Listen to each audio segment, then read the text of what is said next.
नमस्कार। आप सबको सबसे पहले तो इस कोरोना वैश्विक महामारी और कोरोना संक्रमण से लड़ने के लिए सबका बहुत बहुत धन्यवाद कि बहुत ही सुंदर तरीके से आप सबने इस कोरोना महामारी संक्रमण को हराने के लिए सब लोगों ने काम किया। प्रदेश के लोगों ने, चाहे वो युवा वर्ग हो, चाहे वो हमारे शिक्षक साथी हों, चाहे नौजवान हों, सबने सरकार के साथ मिलकर के इस संक्रमण को हराने के लिए काम किया। और मैं कह सकता हूं कि आज पूरे देश में राजस्थान के मॉडल की और राजस्थान के सरकार द्वारा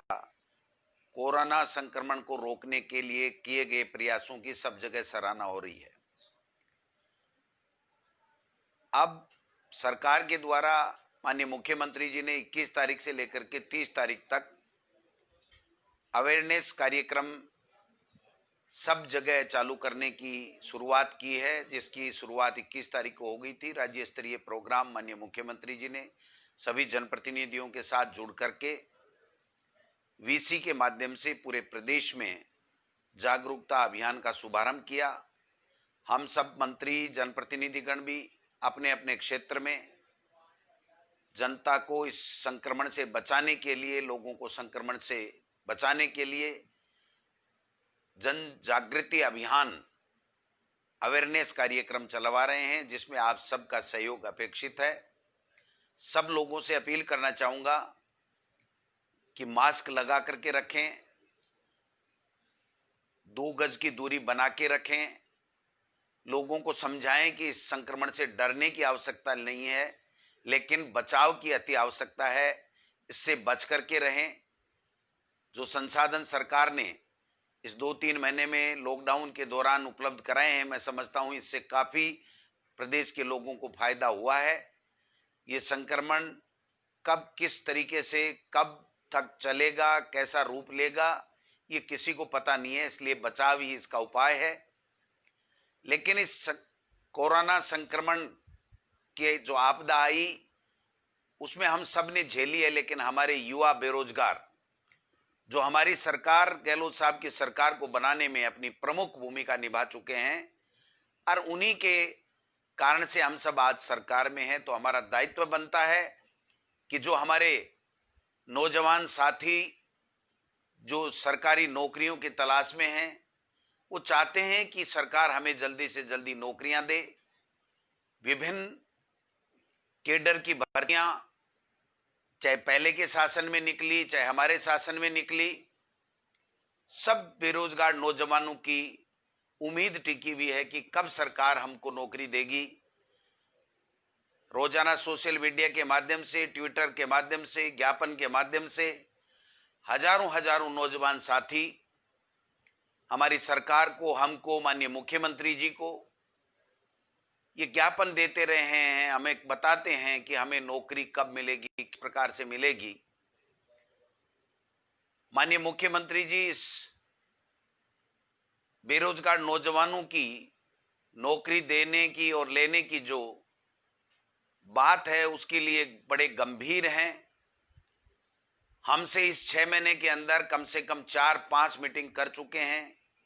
सभी अधिकारियों के साथ हमारी वार्ता माननीय मुख्यमंत्री जी से हुई। वो हमसे बार बार एक ही बात कहते हैं कि राजस्थान को नौजवान जो बेरोजगार है, शिक्षित है, सरकार में नौकरी हासिल करने की पात्रता वो पूरी रखता है, उसको नौकरी जल्दी से जल्दी कैसे मिले, इस दिशा में सबको काम करना है। चूंकि शिक्षा विभाग का मुखिया होने के नाते मैंने मेरा धर्म समझा, मेरा दायित्व समझा, मेरा फर्ज समझा कि मैं वो नौजवान बेरोजगार जो विभिन्न केडर की नौकरियां लेने के लिए अपने आप को पात्र साबित कर चुके हैं या पात्र होने के लिए अपनी मेहनत कर रहे हैं, उनको, हर बच्चे को हम बता सकें कि कौन से केडर की परीक्षा में किस प्रकार के हम लोग आगे सरकार बढ़ रही है, किस प्रकार के उसमें व्यवधान है, किस स्तर के ऊपर क्या चीज है, वो सब चीज हम करने जा रहे हैं। सबसे पहले तो मैं जो नौजवान हमारे व्याख्याता भर्ती के लिए 5,000 लोगों ने जनवरी के माह में परीक्षा दी थी, उस वक्त काफी नौजवानों का यह भी था कि ये भर्ती आगे किसके परीक्षा, लेकिन 1.5 साल से ये भर्ती आगे खिसक रही थी। विद्यालयों में हमारे बच्चों को पढ़ाने के लिए व्याख्याताओं की आवश्यकता थी, और जो लोग तैयारी कर रहे थे 1.5-2 साल से, उनकी उम्मीदें थी कि हमें व्याख्याता भर्ती की परीक्षा जल्दी हो और परिणाम देकर के हमें नौकरी दी जाए। मैं बताना चाहूंगा इस फेसबुक लाइव के माध्यम से उन तमाम व्याख्याताओं को जो सफल हो रहे हैं। कल से माध्यमिक शिक्षा बोर्ड ने जो रिजल्ट जारी किया है, करने जा रही है, एक दिन छोड़ के सभी विषयों का आरपीएससी जो रिजल्ट जारी करेगी, उन सफल अभ्यर्थियों को मेरी तरफ से शुभकामनाएं हैं। जो इस परीक्षा में सफल नहीं हो सके, उनके लिए भी माननीय मुख्यमंत्री जी ने 3,000 पदों की शीघ्र परीक्षा कराने की सितंबर या जो भी संभव होगा, इस कोरोना के कारण से थोड़ा व्यवधान आया है लेकिन जल्दी से जल्दी हम लोग उन लोगों के लिए दोबारा व्याख्याता बनने के द्वार खोलेंगे। अभी जो ये रिजल्ट है वो एक दिन छोड़ के एक दिन या 2 दिन छोड़ के एक दिन सभी विषयों का आएगा। मैं समझता हूं जून के लास्ट महीने में या जुलाई के फर्स्ट वीक तक, जबकि इन सब का रिजल्ट आ जाएगा, तत्काल बाद में हमने माध्यमिक शिक्षा बोर्ड के निदेशक को यह निर्देशित कर दिया गया है कि काउंसलिंग के माध्यम से जो डॉक्यूमेंट उनके चेक करने हैं उसकी प्रक्रिया शीघ्र की जाए, और शीघ्र करने के बाद में जल्दी से जल्दी हम गाइडलाइन के आधार पर काउंसलिंग करा करके उनको विद्यालयों में भेजने का काम करेंगे, जिससे उन्होंने जो मेहनत की है उसका फल उनको मिलेगा और हमारे सरकारी विद्यालयों में हमें व्याख्याता पढ़ाने के लिए विषय का व्याख्याता मिलेगा। मैं समझता हूं अब जो ये बार बार वेटिंग, रीसफल, आरपीएससी से पहले जितनी विज्ञप्ति है उतने पदों की लिस्ट आना, उसके बाद में दोबारा लिस्ट मंगाना, उसमें 6 महीने का समय लग जाना,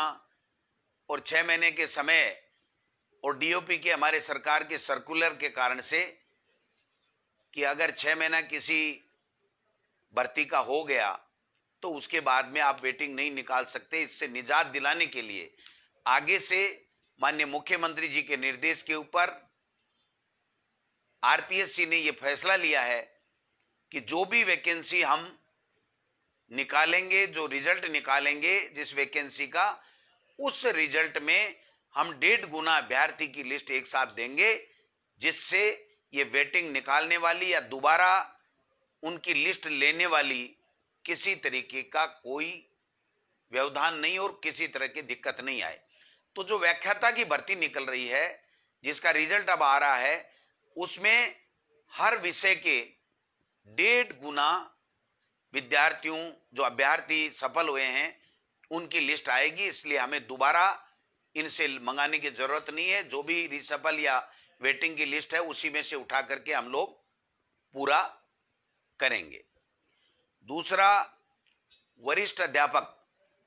2016 का मामला, रिसफल का हाईकोर्ट के भी आदेश आ गए थे और सरकार ने यह फैसला ले लिया था कि हम सुप्रीम कोर्ट में अपील करेंगे, लेकिन मैंने निवेदन किया मेरे विभाग के अधिकारियों से और कमेटी से कि इसका पुनः परीक्षण कराया जाए, और उसका पुनः 2-4 दिन पहले परीक्षण हुआ, और मुझे बताते हुए बड़ी खुशी है कि वरिष्ठ अध्यापक 2016 का जो रीसफल का मैटर था, उसमें सरकार ने यह निर्णय कर लिया है कि हम रीसफल करेंगे, और रीसफल करने के बाद में तत्काल बाद में हम 2018 की जो वरिष्ठ अध्यापक जो भर्ती है उसके साथ साथ उन सफल अभ्यर्थियों को भी हम लोग नियुक्ति देने की प्रक्रिया करेंगे। मैं समझता हूं जुलाई के माह में 2016 वरिष्ठ अध्यापक का रीसफल और 2018 जो वरिष्ठ अध्यापक में सब सफल अभ्यर्थी हैं उनकी नियुक्ति की कार्यवाही तेज गति से चलेगी, और जुलाई में या जुलाई के तत्काल बाद में अगस्त के फर्स्ट सेकंड वीक तक हम 2016 का रीसफल और वरिष्ठ अध्यापक 2018 के तमाम जो अभ्यर्थी सफल हुए हैं उनकी नियुक्ति का काम सरकार करेगी। प्रधानाध्यापक माध्यमिक शिक्षा की जो भर्ती है उसमें जो डिफेंस पर्सन जो कुछ हैं या 100 कुछ की जो रह गए हैं उसका माननीय उच्च न्यायालय में प्रकरण है। सरकार ने चिट्ठी लिख दी है एजी को, डबल एजी को, और हमारे एक नोडल ऑफिसर अलग से लगा दिया है। जल्दी से जल्दी वो उस हाई कोर्ट से निकाल करके उन जो 100 समथिंग जितने भी प्रधानाध्यापक हैं, जिनमें शायद 39 हमारे भूतपूर्व सैनिक हैं, उनको भी हम जल्दी से जल्दी नौकरी देने का काम करेंगे। मैं समझता हूं शारीरिक शिक्षक ग्रेड 3rd की जो भर्ती है वो हमारी सरकार ने पूरी करीब करीब कर ली है। उसमें से जो 228 पात्र अभ्यर्थी हैं उनके जिला आवंटन की कार्यवाही हम विद इन 7 डेज 7 दिन के अंदर अंदर चालू कर देंगे और जुलाई के महीने में उनको जिला आवंटन करके काउंसलिंग करके उनकी नियुक्ति देने का काम भी करेंगे। प्रयोगशाला सहायक जो हमारे बच्चों ने परीक्षा दे रखी थी वो परीक्षा का परिणाम आकर के लिस्ट माध्यमिक शिक्षा बोर्ड को पास आ गई थी, लेकिन उसके आने के 4-6 घंटे बाद में ही राजस्थान उच्च न्यायालय के द्वारा स्थगन दिए जाने का आदेश प्राप्त हो गया। इसलिए कर्मचारी चयन आयोग बोर्ड ने हमको ये कहा, सिलेक्शन बोर्ड ने, कि आप इसमें नियुक्ति नहीं दे, माननीय उच्च न्यायालय का इसमें स्थगन आदेश है। वो जो स्थगन आदेश है उसके लिए भी हमने सिलेक्शन बोर्ड से बात कर ली है, हमारे डबल एजी से बात कर ली है, हमारे एजी से बात कर ली है। वो दूसरे महिला बाल विकास विभाग की जो भर्तियां थी उसके साथ किसी ने एप्लीकेशन लगा के हाई कोर्ट में एक बार स्थगन ले लिया, लेकिन मैं उम्मीद करता हूं कि माननीय उच्च न्यायालय में हमारे विभाग के और सिलेक्शन जो बोर्ड है उसके अधिकारी शीघ्र पैरवी करेंगे और बहुप्रतिष्ठित प्रयोगशाला जो सहायक ग्रेड 3rd है उसकी सफल अभ्यर्थियों को भी हम राजस्थान उच्च न्यायालय से निकाल करके नौकरी दे पाएंगे। पुस्तकालय अध्यक्ष ग्रेड 3rd के जो पेपर आउट हो गए थे, हमने सरकार ने पुनः सिलेक्शन बोर्ड को लिख दिया है कि जल्दी से जल्दी इसकी परीक्षा कराएं, जिससे मैं समझता हूं उनको भी जल्दी से जल्दी वो अपनी परीक्षा दे करके और अपनी भर्ती प्रक्रिया में आगे बढ़ सकें। हमारी जो वरिष्ठ अध्यापक भर्ती 2013 भी है उसमें भी 583 जो अभ्यर्थियों का चयन हुआ था उसको भी हमने आगे गति देने का काम किया है। फाइनेंस में हमारी पत्रावली लंबित है, कुछ क्वेरीज फाइनेंस ने हमसे की हैं। हम चाहते हैं कि जल्दी से जल्दी उन वरिष्ठ अध्यापक भर्ती 2013 के जो अभ्यर्थी सफल अभ्यर्थी 583 जो सरकारी नौकरी के लिए अपना प्रयास कर रहे हैं उनको भी हम जल्दी से जल्दी अच्छे परिणाम देने की ओर आगे बढ़ रहे हैं। मैं उम्मीद करता हूं कि वो भी हम सफलता मिलेगी और उन बच्चों को भी नौकरी सरकार देगी। शिक्षक भर्ती जो L2 2016 है उसके लिए चूंकि जो कमेटी बनी होती है अपील करने की और अपील नहीं करने की, उस कमेटी ने अपील करने का निर्णय सुप्रीम कोर्ट में कर लिया है, जिसमें मंत्री का कोई रोल नहीं होता, मुख्यमंत्री का कोई रोल नहीं होता है। फाइनेंस, लीगल विभाग की सचिव वगैरह की पूरी कमेटी बनी होती है और वो कमेटी मेरिट और सरकारी नियम और डीओपी के सर्कुलर और उन सब को देख करके फैसला करती है कि हमको किस प्रकार से आगे बढ़ना है। तो मैं समझता हूं एसएलपी का निर्णय जब जल्दी आएगा तो उसके बाद में हम लोग उनके लिए भी आगे बढ़ने का काम करेंगे। जो विशेष शिक्षक भर्ती 2018 है 534 के लगभग हैं। इसमें सरकार ने जो विशेष शिक्षकों के लिए डीओपी में पत्रावली भेजी है कि हमें स्थिरता दी जाए, जिससे उनको भी हम जल्दी से जल्दी नौकरी दे सकें। तो 2016 और 18 L1 और L2 की जो भर्तियां थी उसके बारे में भी वेटिंग लिस्ट दूसरी निकालने की कई तरह की मांग जो चल रही हैं, वो तमाम मामले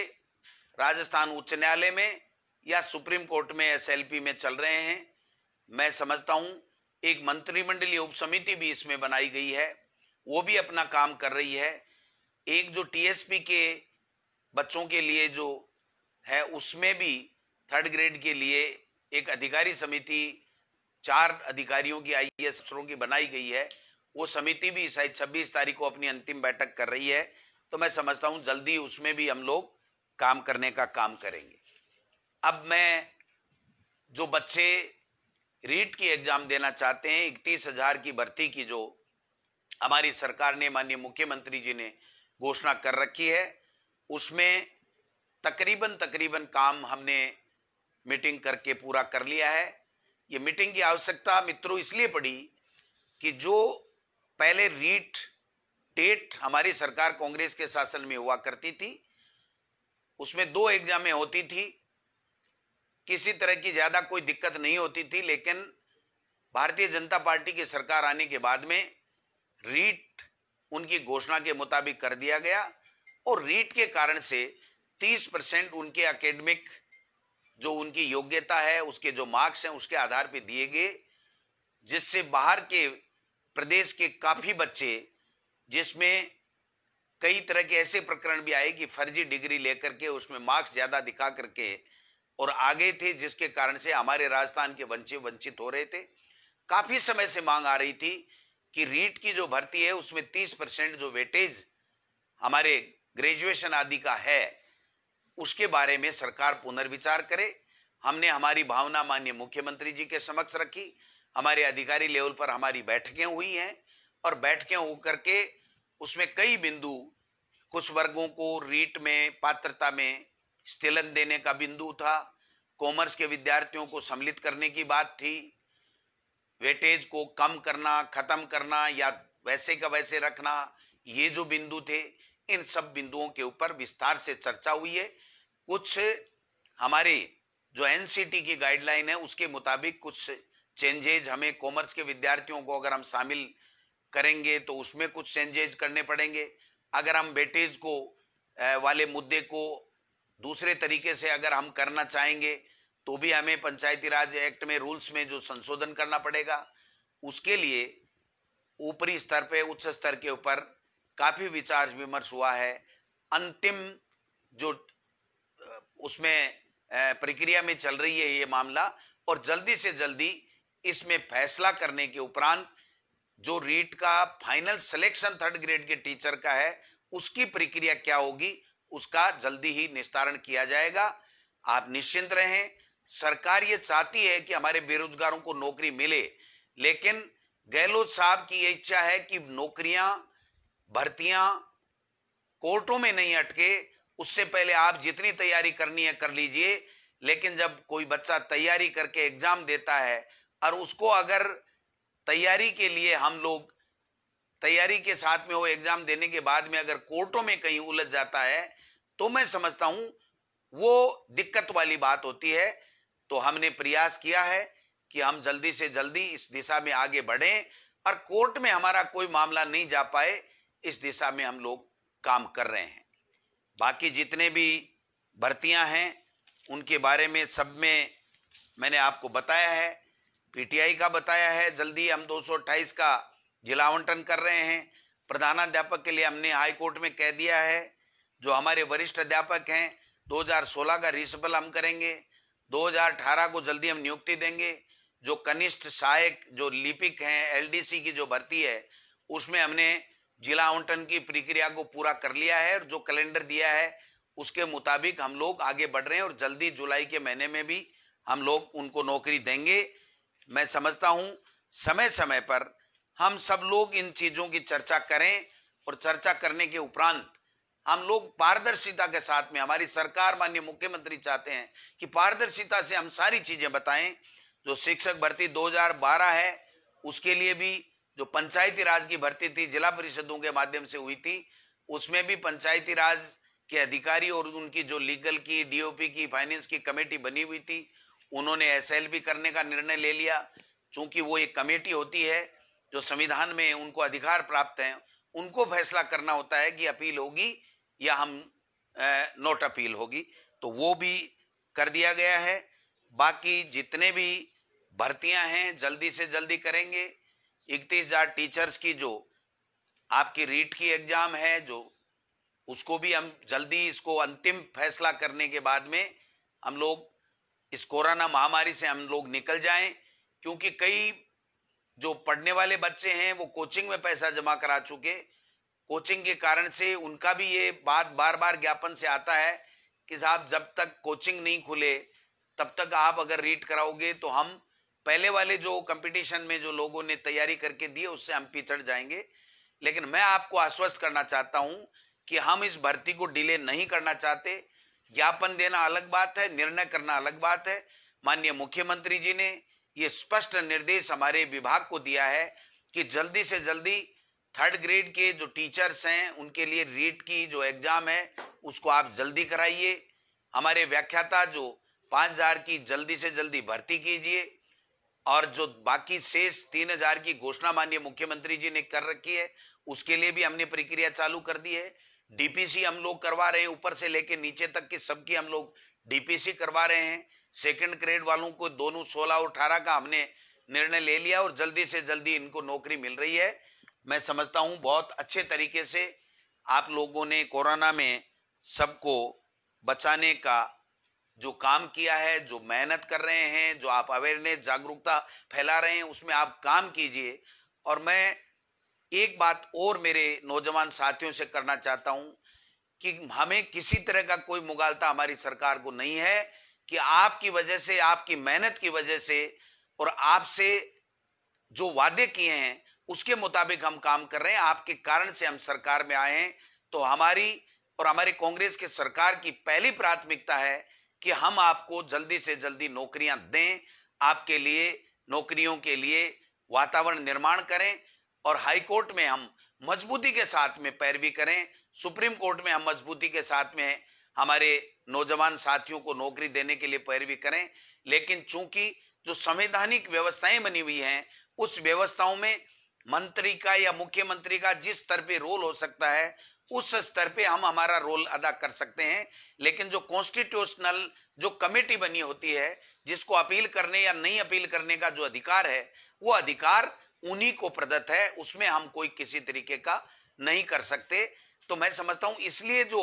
अपील करना नहीं करना इसमें हमारा मंत्री का या मुख्यमंत्री का रोल नहीं होता है। इसलिए ये आपको कुछ लगता होगा थोड़ा बहुत कि साहब ये अपील क्यों करते हैं, हमको नौकरी क्यों नहीं देते हैं। आप समझने की चेष्टा करें, हम बराबर उनसे सलाह करते हैं, हम बराबर उनको गाइडेंस देते रहते हैं, हम बराबर उनसे पूछते रहते हैं कि कौन सी भर्ती की।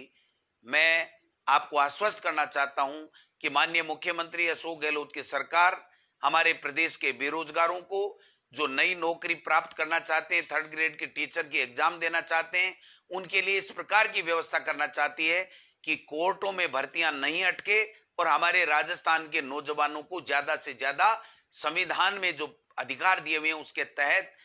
उनको नौकरियां मिले और 2nd ग्रेड के बच्चों को भी मिले। और हमारे जब स्कूलें खुले तो हमें व्याख्याता 2nd ग्रेड 3rd ग्रेड सब टीचर मिले, तो हमारे गरीब का गांव ढाणी में बैठा हुआ गरीब का बच्चा भी अच्छे तरीके से अपने बच्चे को सरकारी स्कूल में बिना किसी फीस के पढ़ा सके। इस तरह की व्यवस्था हम लोग करने जा रहे हैं। आपने जो कोरोना में काम किया है उसके लिए बहुत अच्छी बात है। जो एलडीसी भर्ती है 2018, इसके लिए भी हमने डीओ को जो फार्म है वो जिले वाइज हम जल्दी आज या कल में ही भेज देंगे और जल्दी जो टाइम शेड्यूल दिया गया है उसके मुताबिक हम लोग आगे बढ़ेंगे। तो आप सबको बहुत बहुत नमस्कार। धैर्य बनाए रखें। सरकार आपके द्वारा बनाई हुई है, आपकी सरकार है, आपके कल्याण के लिए, आपकी वैभूति के लिए, आपके विकास के लिए, आपकी प्रगति के लिए कार्य कर रही है। माननीय मुख्यमंत्री जी का हमेशा एक ही बात रहती है कि बेरोजगार नौजवानों को जल्दी से जल्दी नौकरियां दे, इस दिशा में प्रत्येक विभाग काम करे। और शिक्षा विभाग की तो कम से कम इस 12 महीने में 10 से भी ज्यादा बैठकें इस भर्तियों को लेकर के माननीय मुख्यमंत्री जी ले चुके हैं। इसलिए मैं आश्वस्त करना चाहता हूं कि आप निश्चिंत रहें, आपके लिए हमारा विभाग, मैं, हमारी सरकार, हमारे मुखिया माननीय मुख्यमंत्री जी पूरी तरीके से चिंतन कर रहे हैं और निश्चित रूप से जल्दी हम लोग इन भर्तियों को लेकर के आगे बढ़ेंगे। मैं समझता हूं आप सबने मेरी भावनाओं को समझा होगा। आपकी जो भावनाएं हम रोजाना समझते हैं, ट्विटर के माध्यम से हमें कड़वे वचन पढ़ने को भी मिलते हैं, लेकिन ये आपका अधिकार है, ये आपका हक है। आपने हमको बनाया है, आपने हमारी सरकार बनाई है, और मैं तो कम से कम आपको ये कहना चाहता हूं कि मैंने 5 साल आपके मुद्दे उठाए हैं। जब बीजेपी की सरकार थी तो प्रत्येक मुद्दे से मैं वाकिफ हूं, आपके दर्द को मैं जानता हूं, लेकिन मेरी अपनी सीमाएं हैं कि मंत्री का जहां जिस रूप में रोल होता है, मुख्यमंत्री का जिस रूप में रोल होता है, उसमें हमेशा एक ही बात रहती है कि हम हमारे नौजवान बेरोजगारों को जल्दी से जल्दी कैसे नौकरियां दें। इसलिए आप आश्वस्त रहें, रीट भी जल्दी होगी, सेकंड ग्रेड का रिसिपल भी जल्दी होगा, सेकंड ग्रेड की ज्वाइनिंग भी जल्दी होगी और व्याख्याता की ज्वाइनिंग भी जल्दी होगी। जो ही आरपीएससी से हमारे को लिस्ट मिल जाएगी, डॉक्यूमेंट चेक करने के बाद में हम लोग देंगे, और एलडीसी की भर्ती हम जल्दी से जल्दी करने ही जा रहे हैं। तो ये जो खुशखबरी आपको मैं सुना रहा हूं, मैं समझता हूं आप जल्द इस भावनाओं को, सरकार की भावनाओं को समझेंगे और सरकार का सहयोग इस कोरोना संक्रमण को रोकने के लिए, लोगों को बचाने के लिए कि संक्रमित नहीं हो, इसमें लगाएं। निश्चित रूप से जय हिंद, जय भारत।